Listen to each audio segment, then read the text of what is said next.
नमस्कार साथियों, मैं lecturer physical education Lalita ji की पाठशाला में आपका स्वागत करती हूँ। आज मैं 12वीं कक्षा का पहला अध्याय योजना पर चर्चा करूंगी।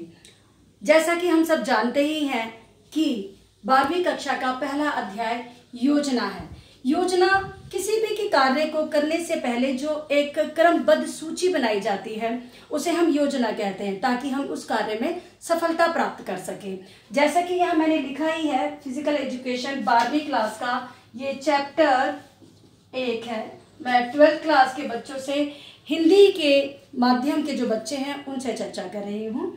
योजना पहले से निर्णय लेने की प्रक्रिया, क्या, कब, किसे और कैसे करना है।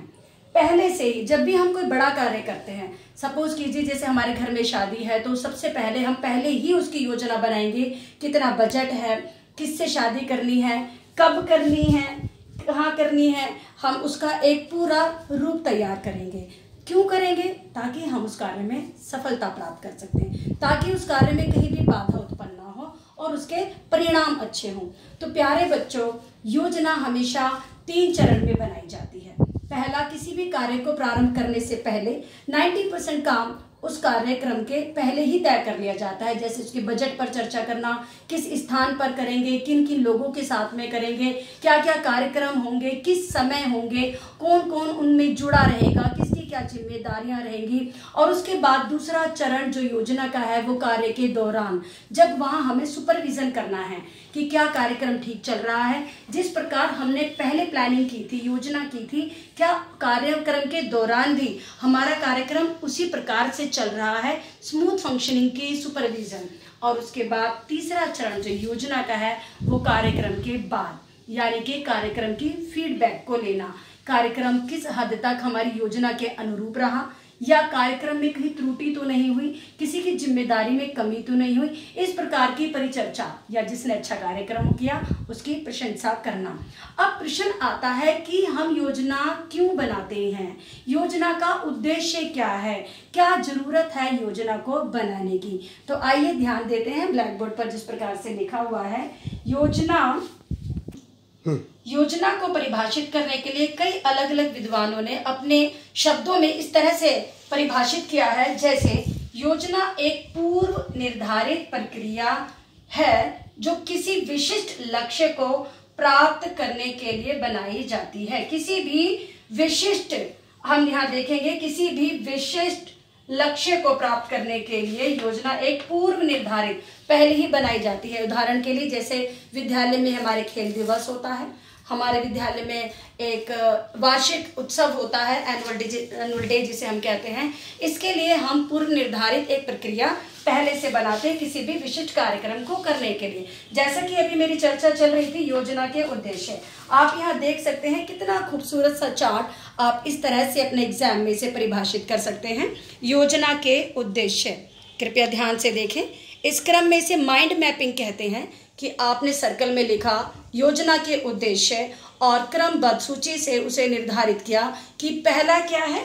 जैसे हमने लिखा गतिविधियों पर पूर्ण नियंत्रण।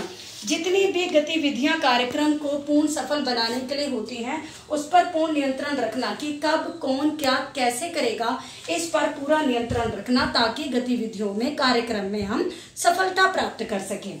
दूसरा हम देखें तालमेल बनाना। जितने भी समूह में, संगठन में हमारे बच्चे हैं या जितने भी हमारी समिति के लोग जुड़े हैं, सही व्यक्ति को योग्यता के आधार पर कार्यक्रम का बंटवारा करना और उसके बाद उनमें तालमेल बनाना। तीसरा है हमारा खेल प्रदर्शन में वृद्धि। बिल्कुल, जब बच्चा तरीके से योजना के साथ में अपने खेल का प्रदर्शन करता है तो उसके खेल प्रदर्शन में वृद्धि होती ही है, क्योंकि उसमें वह ट्रेनिंग लेता है। ट्रेनिंग बड़ी योजना के तरीके से होती है और अपने लक्ष्य में वो सफलता प्राप्त करता है। दबाव को कम करना। जब कार्यक्रम का पूर्ण रूप से हम लोग योजना बनाते हैं, कार्यक्रम में सही व्यक्ति को योग्यता के आधार पर कार्यक्रम दिया जाता है, तो जब कार्यक्रम की स्मूथ फंक्शनिंग होती है तो सबको अच्छा लगता है, वहां दबाव नहीं होता है। क्योंकि दबाव में कोई भी कार्यक्रम ना तो सफलता प्राप्त करता है और ना ही व्यक्ति को उसे करके अच्छा महसूस होता है। अगला देखें हम गलतियों पर रोक। जी बिल्कुल, जब हम योजना को बना लेते हैं तो वहां पर गलती होने के चांसेस बहुत कम होते हैं। क्यों? क्योंकि सबको पता है किसकी क्या अलॉटेड ड्यूटीज हैं, किसको कब क्या कार्यक्रम करना है। ऐसा नहीं है जो पहले कार्यक्रम है वो बाद में हो गया, जो बाद में करना है वो पहले हो गया। ये गलतियां हैं, तो गलतियों पर नियंत्रण रखना, गलतियां ना हो सके इसको मद्देनजर रखते हुए पूर्व योजना पर हमारा ये फोकस रहता है। अगला पॉइंट आप सब देख सकते हैं कि दक्षता में वृद्धि। बहुत ही अच्छा पॉइंट है, क्योंकि जब भी किसी को जिम्मेदारी दी जाती है तो उसकी दक्षता के आधार पर दी जाती है, लेकिन जब वो जिम्मेदारी को ईमानदारी से निभाता है तो उसकी पूर्व दक्षता के आधार पर उसकी दक्षता में और वृद्धि होती ही है। ये स्वाभाविक है, क्योंकि करत करत अभ्यास के जड़मति हो सुजान। अगला पॉइंट हम देखेंगे, सृजनात्मकता को बढ़ाना। जिसकी भी जितनी क्रिएटिविटी होती है जब अपने कार्यक्रम को करता है तो वो जब पहले से योजना बना के रखता है कि मैं इस कार्यक्रम को किस प्रकार करूंगा। जैसे कि हम यहीं पर देखें, ये योजना हमने बनाई, हमने पहले ब्लैक बोर्ड लिया, उस पर टॉपिक लिखा, आज की चर्चा की और आपके सामने इसको सृजनात्मक रूप में प्रस्तुत करना। इसी प्रकार यदि खिलाड़ी अपने खेल के मैदान में उतरता है तो पूरी ट्रेनिंग के साथ, पूरी योजना के साथ उसकी सृजनात्मक में वृद्धि होना स्वाभाविक ही है।